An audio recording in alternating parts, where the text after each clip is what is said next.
தினமும் ஒரு தேன்துளி. அப்பொழுது வேத பாரகரிலும் பரிசேயரிலும் சிலர் அவரை நோக்கி, போதகரே, உம்மால் ஒரு அடையாளத்தை காண விரும்புகிறோம் என்றார்கள். அவர்களுக்கு அவர் பிரதியுத்தரமாக, இந்த பொல்லாத விபச்சார சந்ததியார் அடையாளத்தை தேடுகிறார்கள். ஆனாலும் யோனா தீர்க்கதரிசியின் அடையாளமே அன்றி வேறே அடையாளம் இவர்களுக்கு கொடுக்கப்படுவதில்லை. யோனா இரவும் பகலும் 3 நாள் பெரிய மீனின் வயிற்றில் இருந்தது போல, மனுஷகுமாரனும் இரவும் பகலும் 3 நாள் பூமியின் இருதயத்தில் இருப்பார்.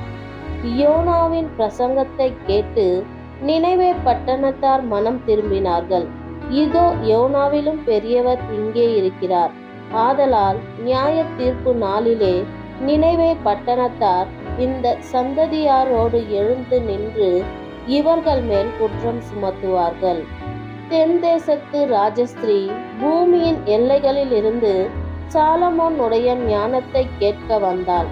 இதோ, சாலமோனிலும் பெரியவர் இங்கே இருக்கிறார். ஆதலால் நியாய தீர்ப்பு நாளிலே அந்த ராஜஸ்திரீ இந்த சந்ததியாரோடு எழுந்து நின்று இவர்கள் மேல் குற்றம் சுமத்துவாள். ஆமேன்.